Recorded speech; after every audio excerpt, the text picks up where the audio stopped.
To start with, congratulations and a very big thank you to the Honorable Lieutenant Governor, Dr. Kiran Bedi ji, and her team Rajnivas for on completion of 1 year and for the unique way of celebrating that 1 year.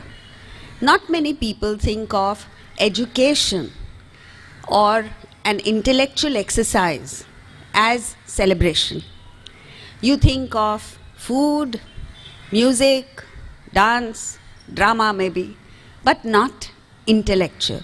And I'm very glad that this initiative has been taken, and I do hope that many others draw from this example and carry it forward. So congratulations for more reasons than one. Inspiration.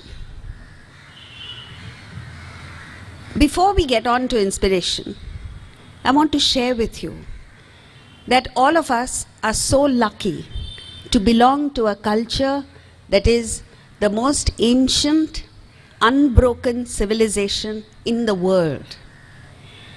And it draws from, the existence of this civilization has been a blessing to the world, not only in the past, but continues to be so in the present. Philip Goldberg, an American diplomat, serving diplomat, till recently was ambassador of the US to the Philippines, has written a book called American Veda. And in that, he writes about the enormous influence that the Indian culture has had on mainstream American life ever since, for the last 100 years, ever since Swami Vivekananda went there. And as an example, he says, in the deep Midwest, where people haven't heard of India, there was a pastor on a Sunday morning while he was preaching. He began by saying, "Today I want to introduce to you what he called as a Hindu word, Indian form of greeting." And he says, "Namaste." This is for real, you can watch it on YouTube. And he says, "Do you know the meaning of this? You must learn the meaning of this." And he tells everyone to repeat, "Namaste." What is the meaning of this? I am sure most of you don't know the meaning of Namaste. He says, Namaste means the divinity in me is saluting the divinity in you. Spot on, he got it. Huh? Namaste, namahate, I bow to you. To you means who? The divinity in me is bowing to the divinity in you. The reason I'm saying this is because we, the custodians of this most precious knowledge, are ignorant, are not aware. We don't even want to know, and that is the tragedy. So every word that is being presented this evening comes from this body of knowledge that is universal. It's not restricted to any particular caste, religion, sect, cult. It is universal. It is applicable to all human beings at all periods of time. So, in today's age, we have the most amazing technology. We have wonderful locations to holiday in. We have so many benefits and blessings that technology has given us. Yet, boredom is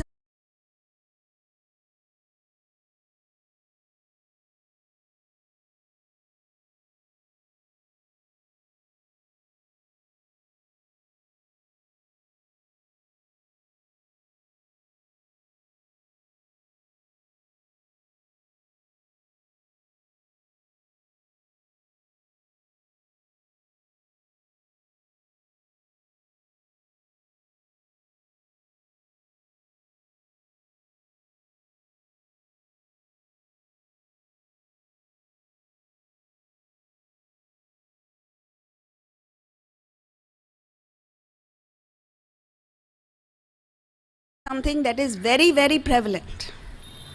In the 18th century, boredom was unknown. In my childhood, we didn't speak of anything being boring because life was so exciting. Today, in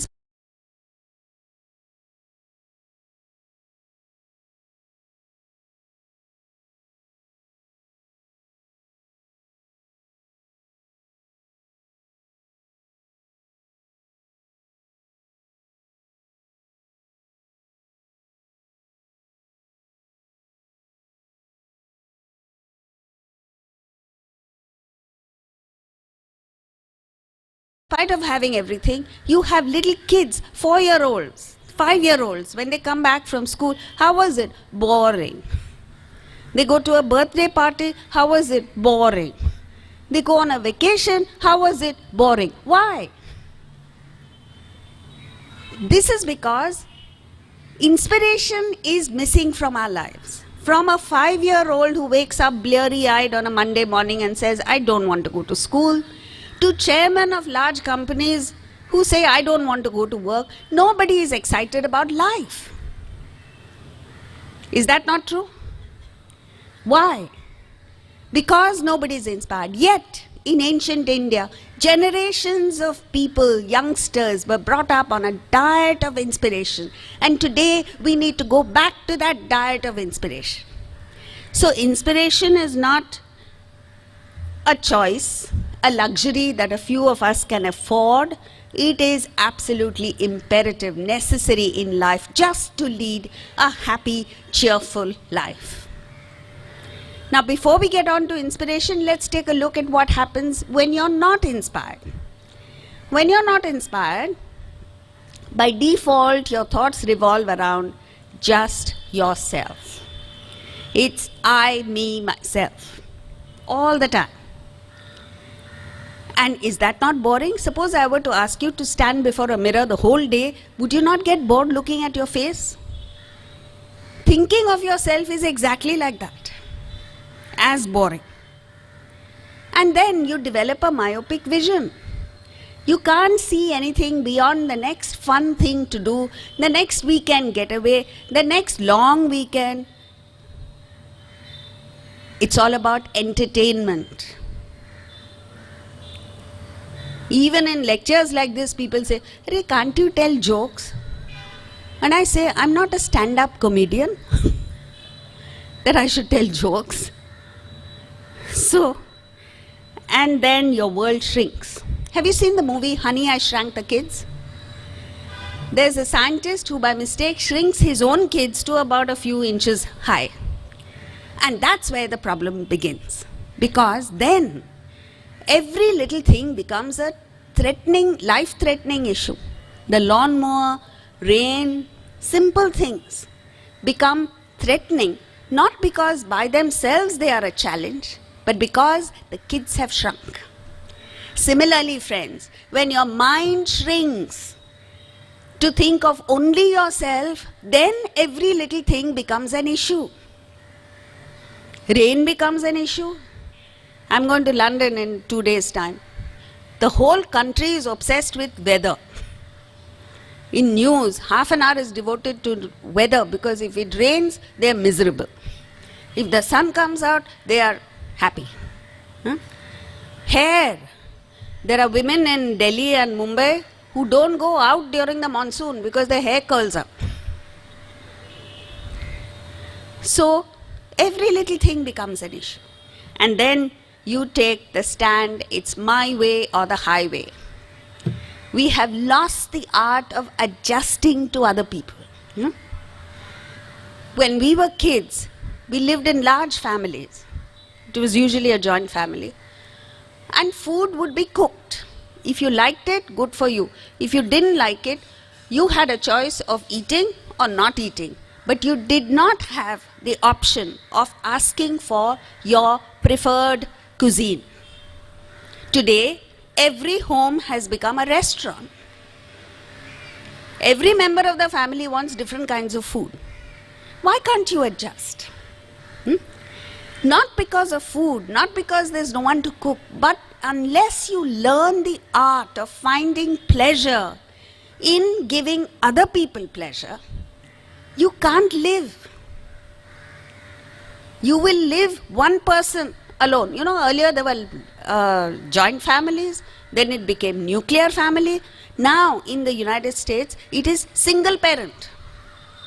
Because you can't get along with your spouse, you deny your kids of the necessity of having both parents. It is necessary for them. So gulp your ego. Do what you have to do and get your kids to enjoy both parents. Right? Another thing that happens when you're not inspired is you develop a closed mind. You're not open to ideas. Anybody who thinks differently from you becomes a challenge to be deleted. Why should it be? If you are confident about yourself, if you're secure within yourself, you must invite people who think differently. Because then you get challenged and you become a better person. But just because somebody is critical of you, you just snap him out of your life, is a childish, immature thing to do. Then you commit mistakes because you can't know everything. And you become an unsuccessful and unhappy individual.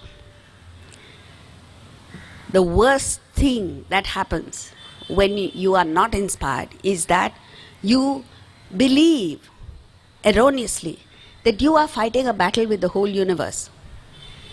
And you imagine enemies outside. The Bhagavad Gita, Vedanta emphatically says, there are no enemies outside. All the enemies are within you. It's your desires, your greed, your anxiety, your insecurity. These are the devils that are plaguing you within. Deal with them, fight them. And then you'll be conquering the whole world. And then you're consumed by hatred. I've known so many people. You know, Duryodhana in the Mahabharata was actually loved by the Pandavas. Yudhishthir went well out of his way to protect him from all kinds of mischief and trouble that he got into. But he couldn't see it. That is the problem. We don't have the capacity to see benefactors. We see benefactors as malefactors. We see partners as opponents. We are all partners in making Puducherry a prosperous state. Just because you think differently from me doesn't mean anything. Similarly, all of us are partners in taking India to the position it deserves. Little differences that there may exist between us, you must be able to set them aside and work in a spirit of togetherness. And then, of course, you're destroyed. Anybody who hates gets destroyed for whatever reason. So thought of self is the most corrosive, most debilitating, most destructive force in the universe. It's like seawater. Have you seen a ship that's got shipwrecked?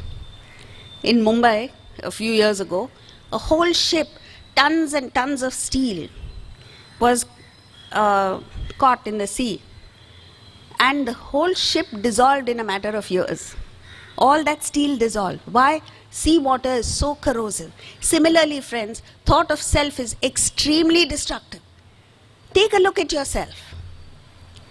A lady who otherwise cooks brilliantly, when she invites her husband's boss and wants to impress him with her cooking, what happens? One dish gets burnt, another dish gets extra salt, and the entire meal gets destroyed, not because she doesn't know how to cook, but because thought of self came in the way. A guy who goes for a job interview may be the best candidate for the job. But because he's thinking of himself and he gets nervous, he's not able to answer simple questions. He doesn't get the job, not because he's not qualified, but simply because thought of self came in the way. Have you seen this Telugu movie, Shankarabharanam? It's an award-winning movie, national award-winning movie. In that, those of you who remember, the guru is a brilliant classical musician. And his daughter, a prospective bridegroom, is coming with his family to meet them. And she goes to the temple before, in the morning, and meets the same guy. And they fall in love. And in the evening, when they don't know that he's the bridegroom who's coming. In the evening, when he comes with his family, and she realizes that, oh my God, this is the same guy. She's so excited. And for some reason in those days, the girl was made to sing. You know, you've heard of the thing, sing for your supper, you have to sing for your groom. And when she was a good singer, she knew classical music. But because her mind was agitated, thought of self came in the way. She sang the wrong notes, and the father goes into a rage. What's gone wrong? Not that she doesn't know the right notes. She sang the wrong notes because of thought of self. Now take a look at us. All of us are obsessed with self.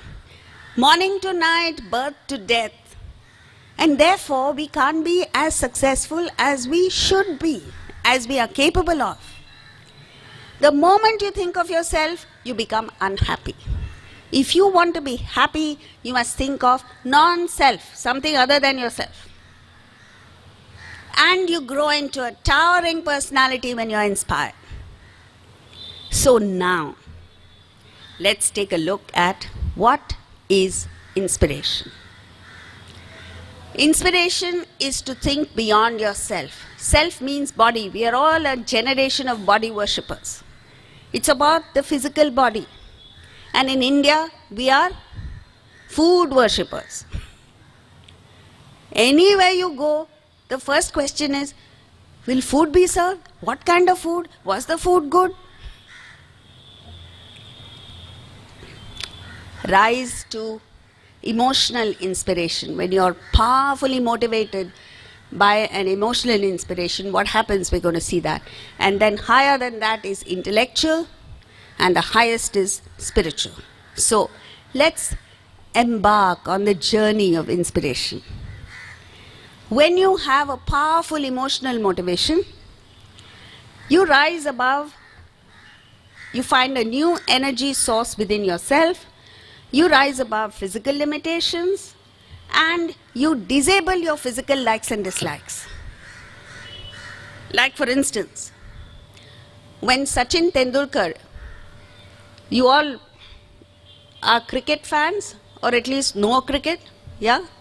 So, when Sachin Tendulkar's father passed away many years ago, he was playing in the World Cup in England at that time.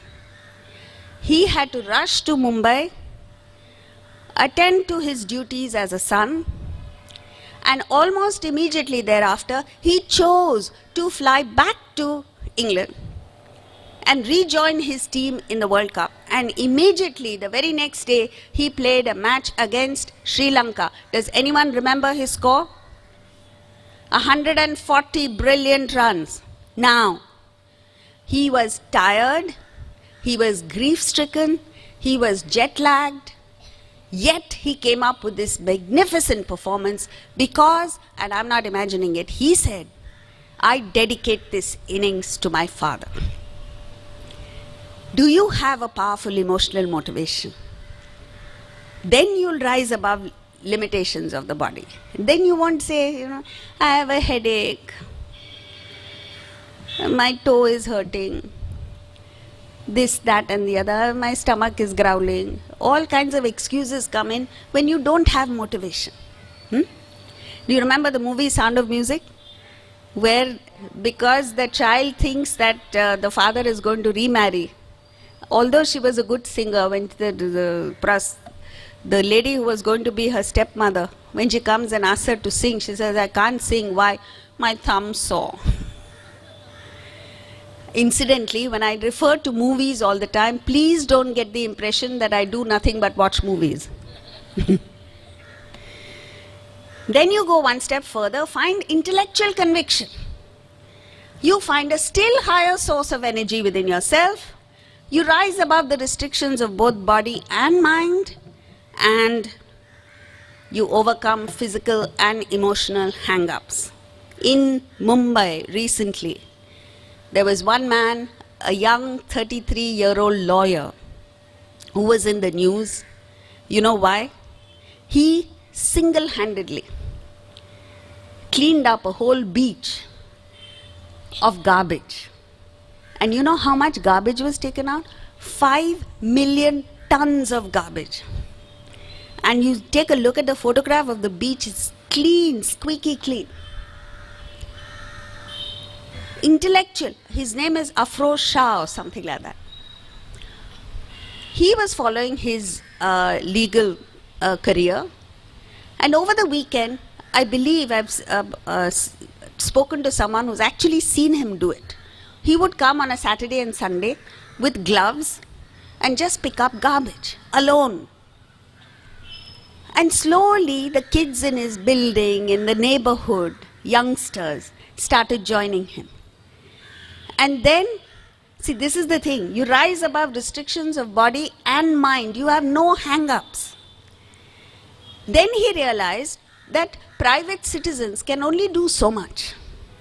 So elections were around the corner for the municipal elections. And there was a guy in his area who was standing for election, so he went to him and said, listen, I'm giving you an excellent opportunity, photo op. What? He says, come, clean the beach. So that guy was a politician. He said, no, I don't want I don't want to touch garbage. So he told him, don't worry, you don't need to touch garbage. You just wear gloves and he'll give you a plastic bag to hold. And we'll take a photograph and put it in the papers. And you'll win. So he came. He meant to stand there only for 5 minutes with a clean plastic bag. But when he saw the enthusiasm and the inspiration of the entire team, he stayed there the whole day.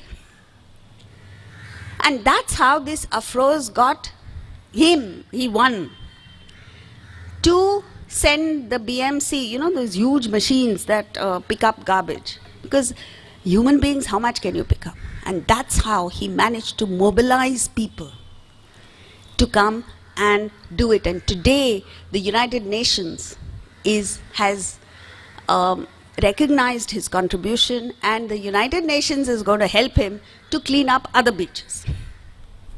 So that's what happens when you have an intellectual conviction. And I've given you this example because all of us believe, oh, I want to do this, but what can I do alone?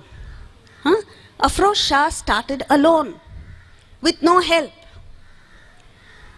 So each one of us has got to start alone. In inspiration, you can't get it in hordes and by thousands, you don't get inspired in the beginning. You get inspired, you become the leader, then people follow.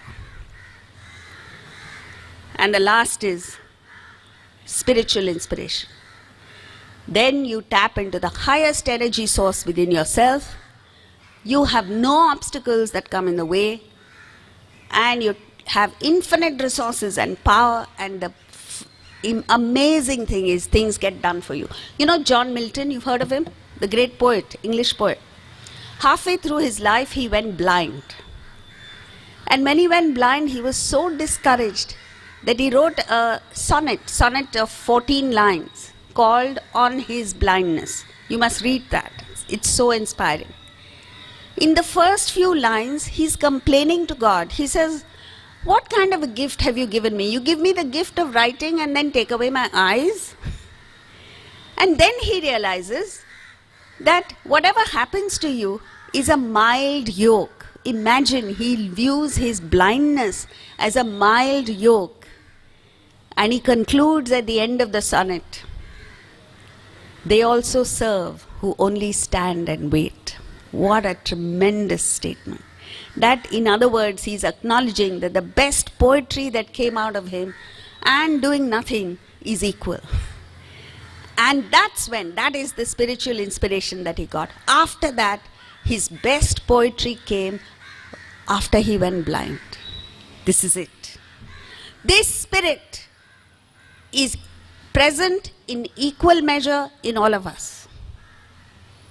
Not all of us can have high IQ. Not everyone is born with a silver spoon in the mouth. But all of us have spirit in equal measure. Tap into that. What do you do, therefore? How to find that inspiration? Expand your mind. The default setting in your mind should be after you. We say that, right? We say it in English, we say it in Hindi. Do we say it in Tamil? After you. Huh? You first.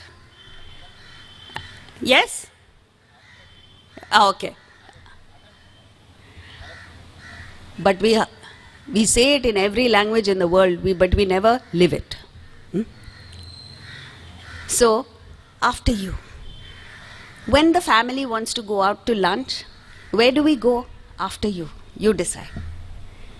When you want to go to a movie, after you.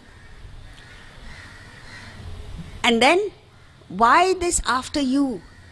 Is because unless you think of you rather than me, you're not going to get inspired. Next, therefore, the more you think of others, you need to channelize your thoughts. You can't be doing everything. Channelize your thoughts, fix one goal that you believe will meet with your passion to serve. So, that passion must be there. When you see, hear, come across ordinary experiences in your normal everyday life, you need to pick up things that you can pick up 20 things that you believe can be better. Like this guy, Afroz went to a beach and realized that it can be cleaned. Like that, all of us come across various experiences.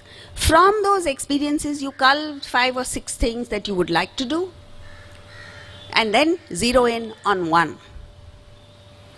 And that becomes your goal. Love others. However high a goal you may have, however noble a pursuit you may have, if you have a feeling of negativity towards people, you can't achieve your goal. Because in order to achieve the goal, all of us must work together. Including people who hate you. In the movie Lagan, you've all seen that, right? There's one guy who's a traitor. And he's about to fix the match, by which not only are they going to lose the match, they're going to lose everything. So this guy, whatever his name was, I've forgotten, Amir Khan, right? Bhuvan. Amir Khan has acted as that, Bhuvan. He manages to work around this traitor. Now how do you do that? You must understand that everyone is helplessly functioning according to their nature. Just as in the animal world. If you are an animal lover, is there anyone here who loves animals? Yeah. If you're an animal lover, you will know that every animal, every creature has its nature, right? A tiger or a lion is ferocious. You can't go to the tiger and give a lecture on ahimsa. Can you? A deer is timid. You can't go to the deer and say, hey, stand up for your rights. It can't. It's timid. A dog is affectionate. A leopard is jackal. All creatures have their own nature. An animal lover loves all animals equally, but understands the nature of the animal. And so, his or her conduct with creatures is in accordance with the nature of that creature, not dependent on the love. I'll give you an example. This is a true life example. There is a man in India somewhere who goes around villages saving leopards from drowning, because many villages have open wells. So you and I, human beings in the village, know there is a well there. But a leopard that's running at high speed doesn't know. And when it's running, it falls into the well, it dies. This man has made it a mission, his mission, to save leopards from drowning.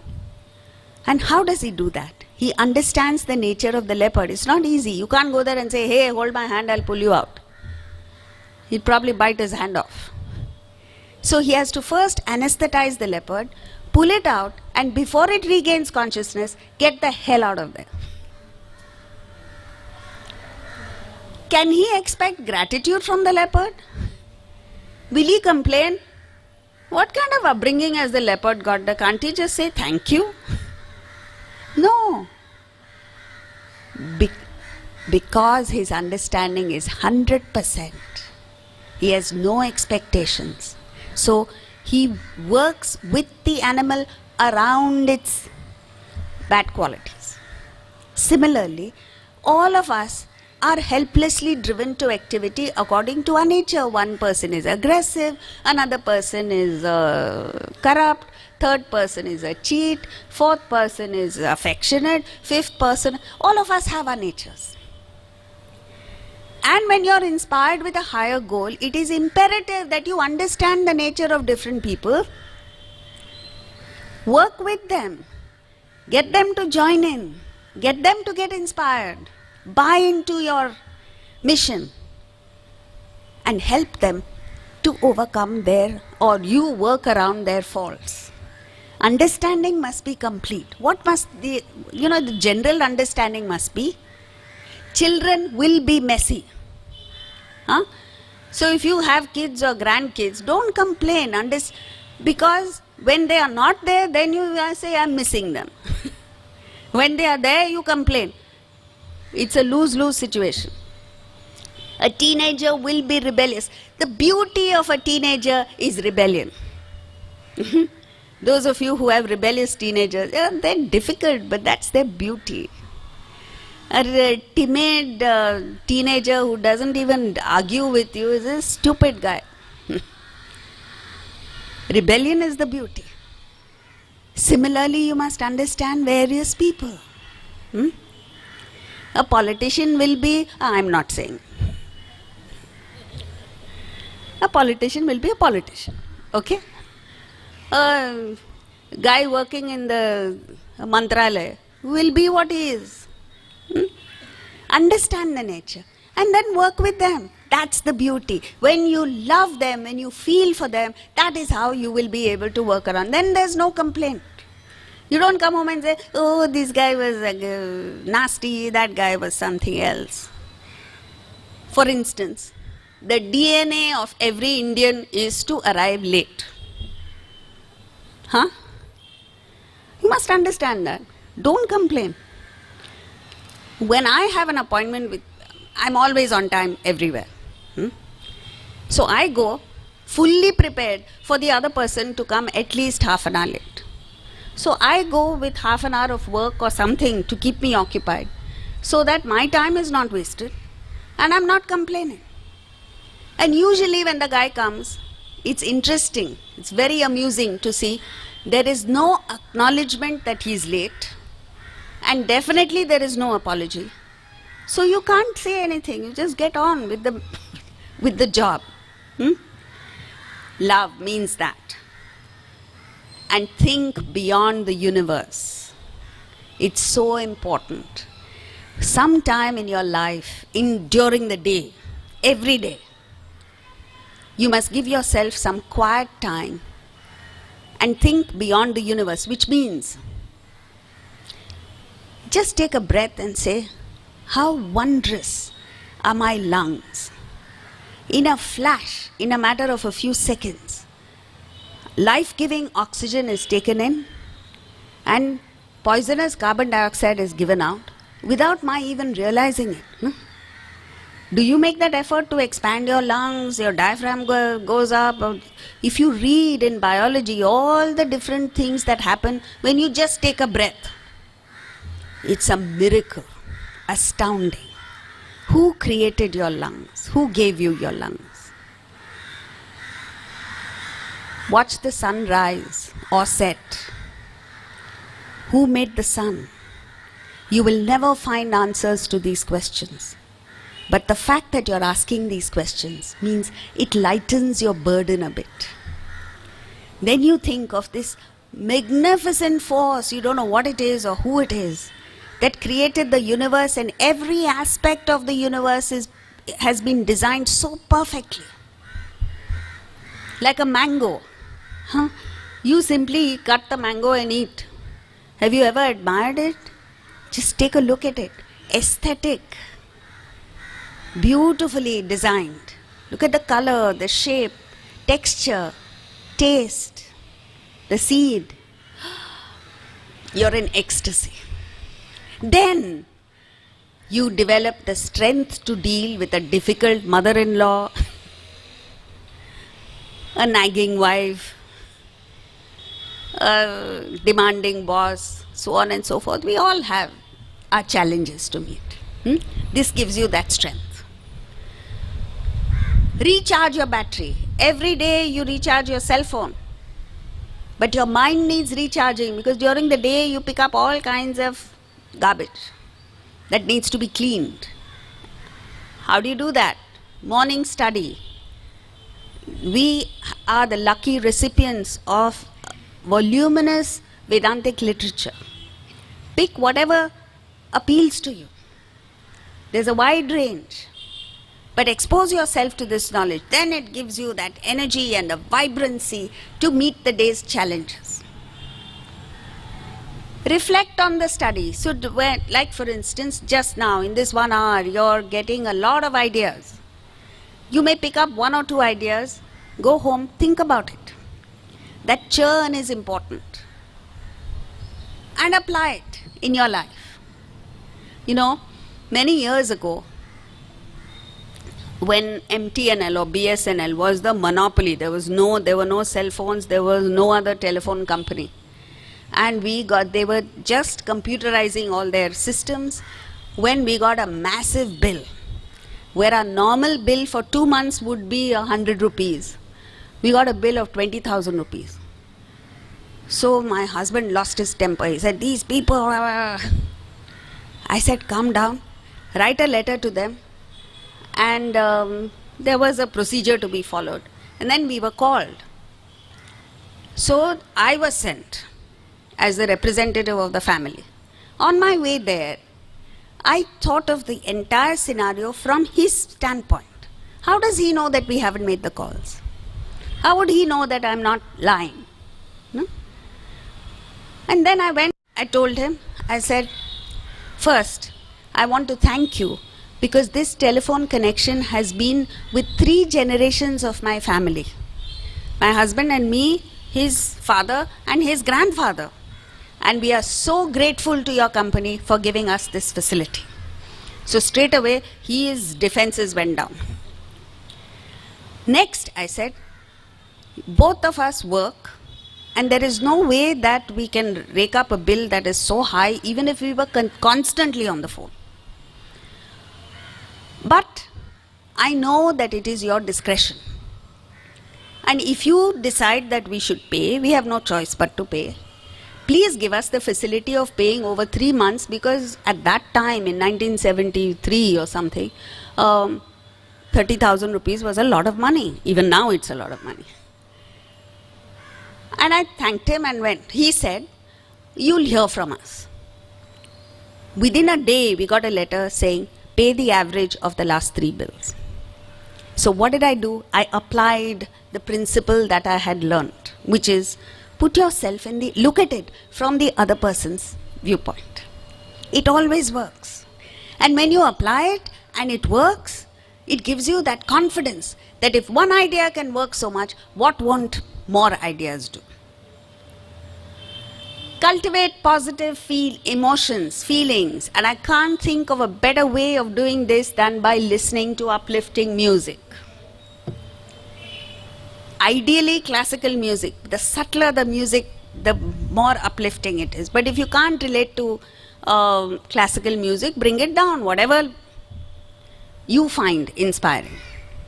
But not heavy metal, please. That's not inspiring. Now what this does is, during the day you pick up little negativities. Like for instance, when you're driving on a road, somebody cuts into you, say idiot. And a servant does something foolish and you say fool. You know, all these little negative things that add up, they just fall away in this exposure to the music. It's exactly like a dog have you given a dog a bath? Have you seen a dog that has just had a bath? What does it do? It doesn't need a towel. What does it do? Pat, pat, pat, pat, pat, pat. And then 90% of the water is gone. Music that has that impact. It's like giving your mind a nice shake, not physically, through intake of music. And then you cultivate positive emotions and the negativities fall off. Examine your emotions. Are you short-tempered? Are you irritable? Are you snappy? Or are you generally a positive person? If you tend to be short-tempered, it means there is something amiss within you. You need to look inside and set that right. If you're constantly snapping at people, then this, the fault is not with them. It's not your fault. You need a slight readjustment. Next comes hatred. Wherever you hate a person, we all have someone who gets to you. Huh? You say, I love everyone in the world except that one person. That person you must pick on. And try and change that hatred to understanding, forgiveness, and affection. Until it gets to that, don't let go. When I was very young, there was one person that I had a altercation with, and we were not talking to each other for something like 6 months. And then I said, it's ridiculous. How can I not talk to a person for a long time? I must correct it. So then I said, how do I do it? So it was her birthday was coming up. And I got very excited. I went to the most expensive cake shop in Mumbai and bought a huge cake. And then I got cold feet. I said, suppose she takes the cake and plasters my face with it. So I was about to back off. Then someone else told me, no, you've gone so far, go ahead with it. So I went to her home and her room and knocked at her door. She said, yes, come in. I walked in and said, happy birthday. You could have knocked her down with a feather. And ever since then, our relationship improved. So, that one person that you don't like, that one person who gives you nightmares, pick on that person. Because that is the one person that's pulling you down. Whoever it is, whatever it is. Deal with it. Promote positive emotions. Make a conscious effort to promote positive emotions. And redirect them towards the higher. That's the difference between love and devotion. When you love people who are equal to you or lower than you, lower I don't mean as in hierarchy, but like children. It's called love. But the same emotion directed towards parents, towards the country, towards God is devotion. And when you redirect it towards the higher, it's called gratitude. You must develop a sense of gratitude for all the good things that you've received in life. We tend to the mind has an uncanny knack of focusing on one or two things that you don't have. And then you complain about it. And then you go to a temple, church or mosque asking God for what? That one or two thing that you don't have. How ridiculous. When you have received millions of blessings, precious things in life, you have the gall to go and ask for one more?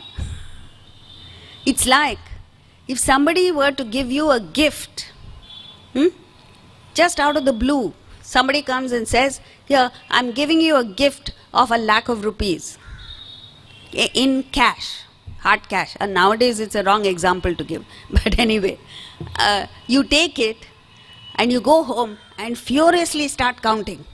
And because you're in such a hurry, you make a mistake, you count one less. And you go back to the person and say, hey, did you say you gave me 1 lakh? He says, yes. You gave me 1,000 rupees short. Would you do that?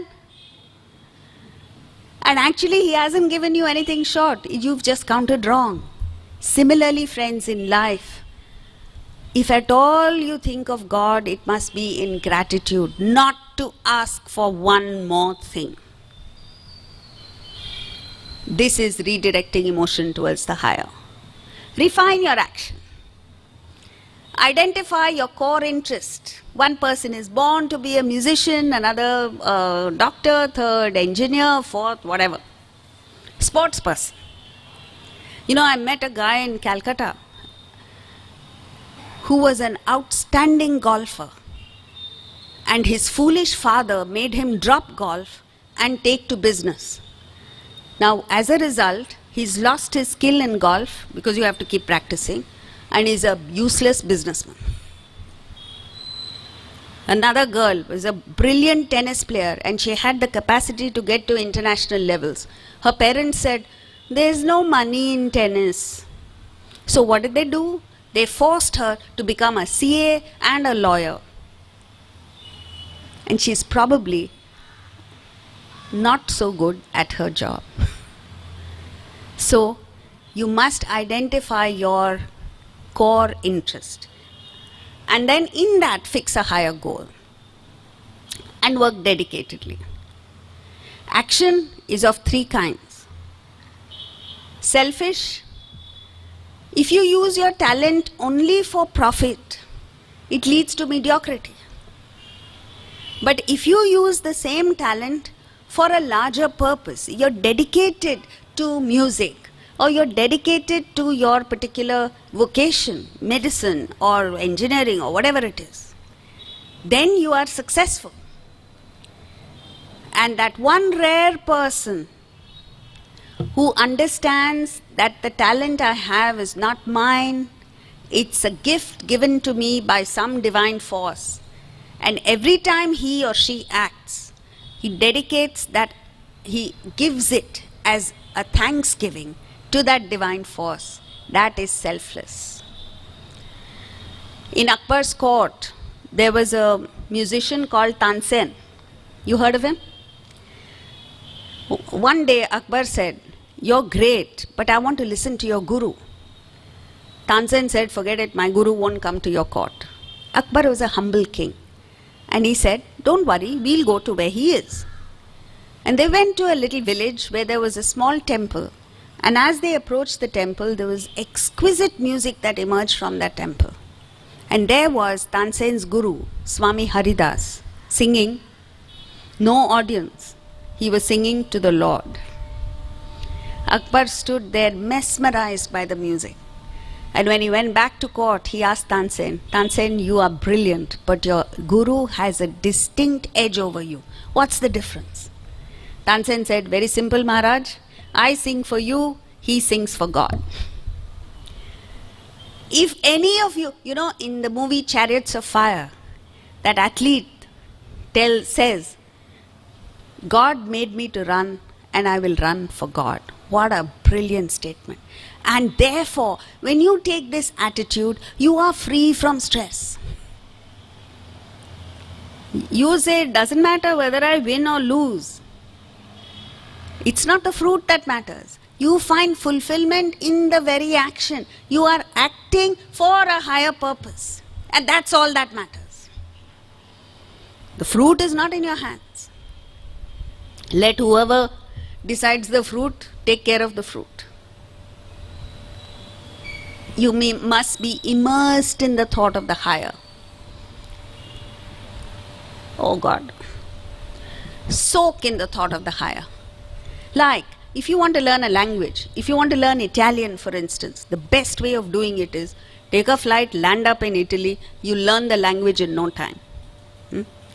Similarly, when you work for a higher ideal, you must breathe it, you must live it, you must dream about it, you must sleep it, you must bathe in it. Everything must be that thought.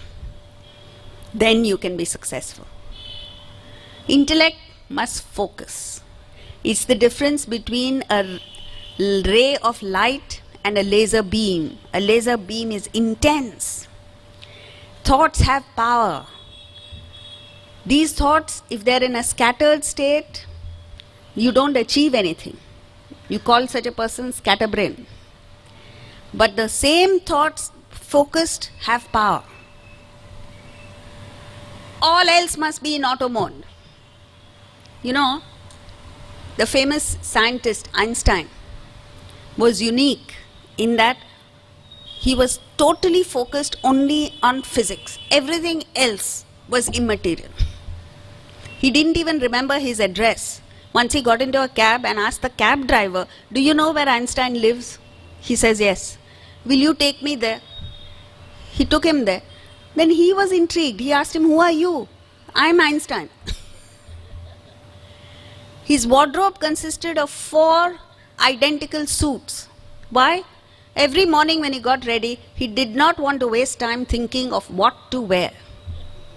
Brilliant.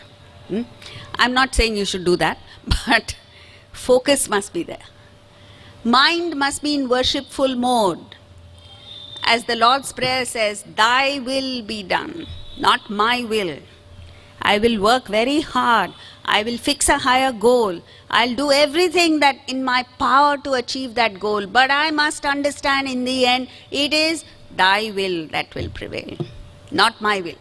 And whatever be the fruit of my honest endeavors in life, I should be able to accept as prasad, even if it is failure." Why is this important? Because surrender, love calms the mind. It makes you happy and it gives you success. This love, the mind must be detached, not attached. Not self-love. Most of us love, but it is self-love. I only love myself. When you say nice things about me, when you help me in whatever way, then I say you are good, I love you. But actually it's not you that I love myself. And when I love myself, I expect a return. In all our relationships, there are expectations. You make demands and you impose bondage on the person. Love minus selfishness, or what you call as love, minus selfishness, is true love. And the body must work tirelessly. You know, the body is like the car battery. The more you work the car battery, the more energy it generates. Do you know that?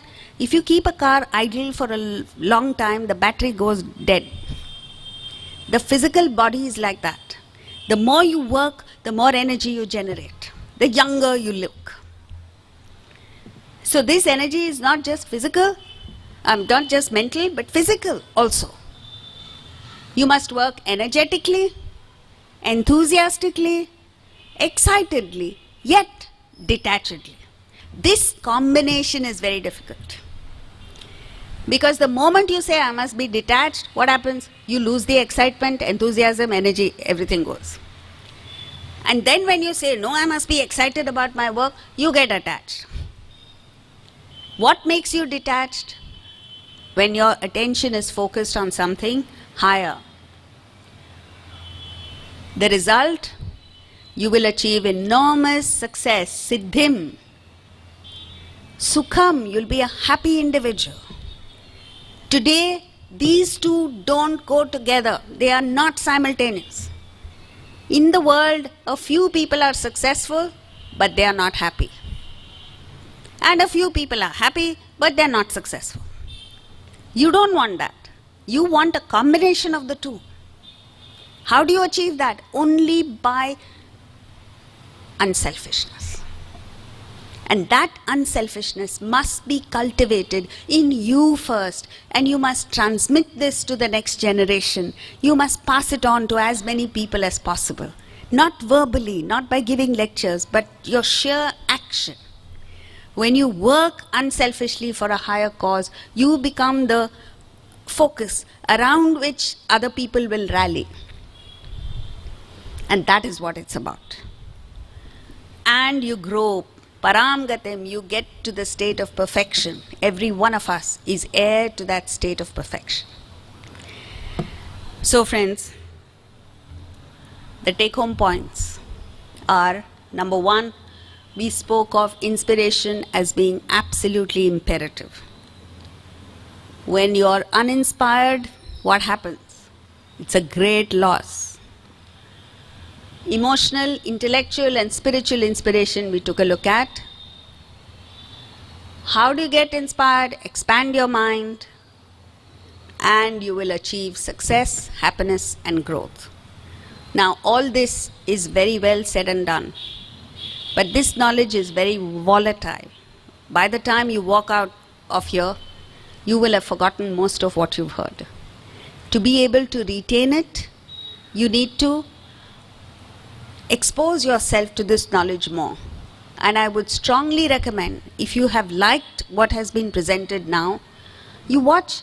We have videos on YouTube. Incidentally, on your way out, collect some brochures that we have which give information. You can go to YouTube and watch videos at your convenience, whenever you want. But do it every day. We have some books and CDs. We have a lot of books and CDs which you can order on our website, and hopefully there'll be a shop here in Puducherry that will stock the books. But our website is also there. And it's not just our books and CDs. We are lucky to have an infinite resource of knowledge in our country. There is no shortage. Tap into anything that inspires you. That is what is important. From any source whatsoever. The Rig Veda says, let knowledge come from the entire world, different sources. And I am fortunate to have been invited here to your wonderful place for the second time in just a few months. Thanks to